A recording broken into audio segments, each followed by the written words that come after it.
Good morning. Good morning. Let's begin. In the name of the Father, and of the Son, and of the Holy Spirit. Amen. Amen.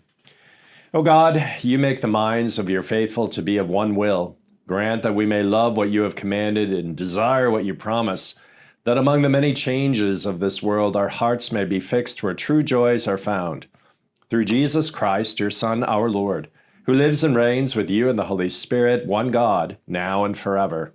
Amen. The first reading for the fifth Sunday of Easter is from Acts chapter 8. Now an angel of the Lord said to Philip, "Rise and go toward the south to the road that goes down from Jerusalem to Gaza. This is a desert place." And he rose and went. And there was an Ethiopian, a eunuch, a court official of Candace, queen of the Ethiopians, who was in charge of all of her treasure. He had come to Jerusalem to worship and was returning, seated in his chariot, and he was reading the prophet Isaiah. And the Spirit said to Philip, "Go over and join this chariot." So Philip ran to him and heard him reading Isaiah the prophet and asked, "Do you understand what you are reading?" And he said, "How can I, unless someone guides me?" And he invited Philip to come up to him and sit with him. Now the passage of the scripture that he was reading was this: "Like a sheep he was led to the slaughter, and like a lamb before its shearer is silent, so he opens not his mouth. In his humiliation justice was denied him. Who can describe his generation? For his life is taken away from the earth." And the eunuch said to Philip, "About whom, I ask you, does the prophet say this, about himself or about someone else?" Then Philip opened his mouth, and beginning with the scripture, he told him the good news about Jesus. And as they were going along the road, they came to some water. And the eunuch said, "See, here is water. What prevents me from being baptized?" And he commanded the chariot to stop. And they both went down into the water, Philip and the eunuch, and he baptized him. And when they came up out of the water, the Spirit of the Lord carried Philip away, and the eunuch saw him no more, and went on his way rejoicing. But Philip found him at Azotus, and as he passed through, he preached the gospel to all the towns until he came to Caesarea. This is the word of the Lord. Thanks be to God. The epistle is from 1 John chapter 4. Beloved, do not believe every spirit, but test the spirits to see whether they are from God. For many false prophets have gone out into the world. By this you know the Spirit of God. Every spirit that confesses that Jesus Christ has come in the flesh is from God, and every spirit that does not confess Jesus is not from God. This is the spirit of the Antichrist, which you heard was coming and is now in the world already. Little children, you are from God and have overcome them, for he who is in you is greater than he who is in the world. They are from the world, therefore they speak from the world, and the world listens to them. We are from God. Whoever knows God listens to us. Whoever is not from God does not listen to us. By this we know the spirit of truth and the spirit of error. Beloved, let us love one another, for love is from God. And whoever loves has been born of God and knows God. Anyone who does not love does not know God, because God is love. In this the love of God was made manifest among us, that God sent his only Son into the world, so that we might live through him. And this is love, not that we have loved God, but that he has loved us, and sent his Son to be the propitiation for our sins. Beloved, if God so loved us, we also ought to love one another. This is the word of the Lord. Thanks be to God. And the gospel reading for Sunday is from John 15, 1-8. Jesus said, "I am the true vine, and my Father is the vine dresser. Every branch of mine that does not bear fruit, he takes away, and every branch that does bear fruit, he prunes, that it may bear more fruit. Already you are clean because of the word that I have spoken to you. Abide in me, and I in you. As the branch cannot bear fruit by itself unless it abides in the vine, neither can you unless you abide in me. I am the vine, you are the branches. Whoever abides in me and I in him, he it is that bears much fruit. For apart from me you can do nothing. If anyone does not abide in me, he is thrown away like a branch and withers. And the branches are gathered, thrown into the fire, and burned. If you abide in me and my words abide in you, ask whatever you wish, and it will be done for you. By this my Father is glorified, that you bear much fruit, and so prove to be my disciples." This is the word of the Lord. Thanks be to God. Well, little by little, our culture is moving from being centered on the family with its focus of love for one another to tribalism, where membership is not based on love, but on grievance. And I remember from that 90s sitcom, Seinfeld, a particular episode that had to do with grievances. And so one of the characters, Frank Costanza, who was not a Christian, he came up with a secular holiday to celebrate, which he called Festivus.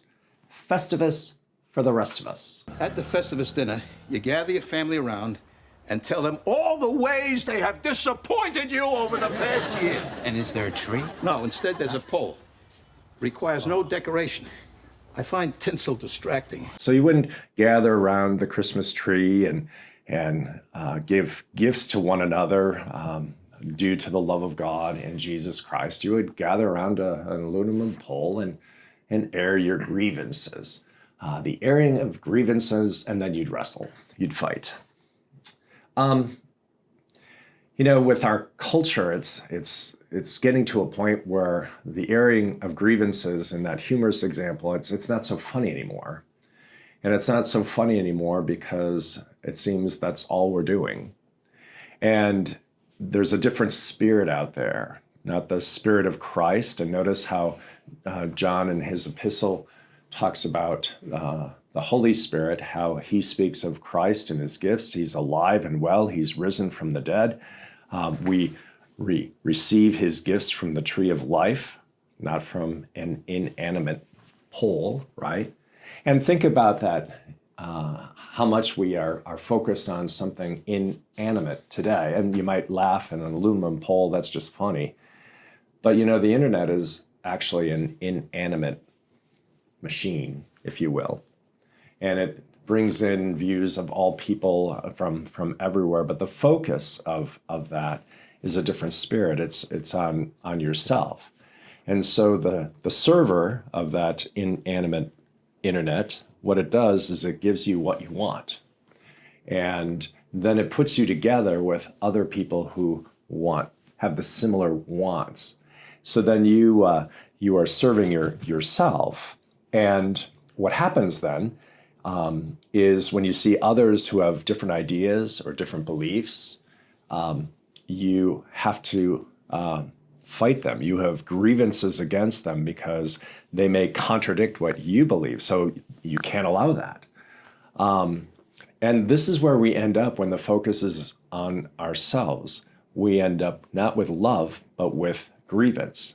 Because love comes from God. It doesn't come from us. It doesn't come from within us. And the grievances come because we either don't get what we want, or more often than not, what we want in the end doesn't satisfy us. So we are connected to Jesus, the risen Lord, and he is alive and well. He is risen from the dead, and he is the source of our life and our peace. He is the source of love. And he says, abide in me and I in you, for apart from me, you can do nothing. But with him, as he lives in you, you bear much fruit. And the fruit that is born by the love of God in Jesus Christ is love, joy, peace, patience, self-control, kindness, and all the rest, which we're going to sing about in a little bit. But notice, it's love, not grievance. And if anybody had a grievance, it would be God, who comes into the world to hang on the cross in Christ, takes on our flesh and blood. He did nothing wrong, but perfect human being, the human being as we human beings were meant to be. And yet he suffers and dies for us. That's love, not grievance. And he seeks to change us, to take away the grievances, to take away all that's wrong, bury it in his death, rise victorious over it. And now he gives us the fruit of love. We partake of that from the tree of the cross, which is the living tree. The Spirit at work through his word is among us, and he delivers these gifts so that we can make a difference in this world of grievance, bringing love to bear on other people, even those with whom we don't agree, even those who may be our enemies. As Jesus says, love your enemies, do good to those who hate you. Love comes from God, and he has connected you to himself that you might bear the fruit of his love. So that's kind of where I'm going. Yeah, I like that. When you mentioned the Father, God airing his grievance, and he does. And I think it's interesting the way that the Father airs his grievances is he puts his Son on a pole. And he airs the grievance with Jesus, his only begotten Son, suffering and dying. He puts the punishment on Jesus. And we have this wonderful saying in the liturgy, we have an advocate with the Father, Jesus Christ is the propitiation for our sins. Yeah. He is the mercy seat, and that punishment, the airing of grievances, is all put on Jesus on a pole. And he who is without sin, right, Right. becomes sin for us. So I mean, it's totally unfair. And you're getting back to that afterwards they wrestled. Jesus they did wrestle with the devil. Yes, he did. And he beat him. Yeah, that's right. Yeah. So Maybe maybe the Seinfeld episode has a little bit more Christology in it than we realize. Well, maybe part of the sermon, we should get down and wrestle. We're not going to do that, don't worry. Down. Yeah. I was a wrestler in high school, so I know a few moves. Oh, do you do? Yeah. I So played you basketball. played basketball, so you don't. I'd be in you trouble. would, yeah. Yeah. But you look at these passages then too, right? Where with the epistle lesson that really hits home on this, that whoever is not from God does not listen to us, right? And then Listens to the world. it listens to the world, and that's the spirit of the Antichrist, which he picks up on. And then, beloved, let us love one another, for love is from God, and whoever loves has been born of God and knows God. We're born of God in the water and word of holy baptism. This brings to mind Paul's thoughts in 1 Corinthians 13. Love keeps no record of wrong. Yeah.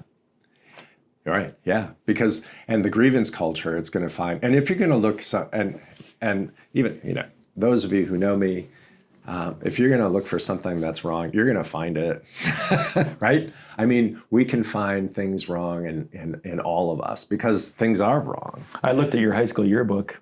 Oh, you did? Yeah, it's online. Is it really? You should see what's written in it.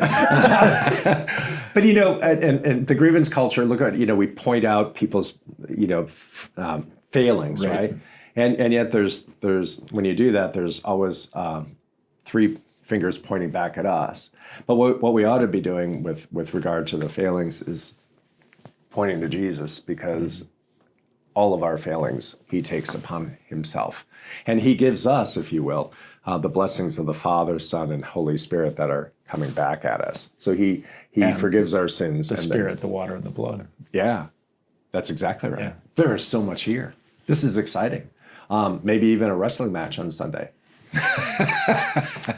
So with that in mind, should we go to the hymn? Sure. And I one of the hymns for communion, and this is, it's interesting, that Sam chose us for communion, because really in communion, that life of faith and life of love is fed there. We receive the love of God in Jesus Christ from the tree of the cross. Fruitful trees, the Spirit sowing. There's only 4 verses. It gets all of this. Let's do it. Fruitful trees, the Spirit sowing, may we ripen and increase. Fruit to life eternal growing, rich in love and joy and peace. Laden branches freely bearing, gifts the giver loves to bless. Here is fruit that grows by sharing, patience, kindness, gentleness. Rooted deep in Christ our Master, Christ our pattern and our goal. Teach us as the years fly faster, goodness, faith, and self-control. Fruitful trees the Spirit sending, may we grow till harvest cease, till we taste in life unending heaven's love and joy and peace. The Lord bless you and keep you. The Lord make his face shine on you and be gracious to you. The Lord lift up his countenance on you and give you peace. Amen. Thanks. Thanks.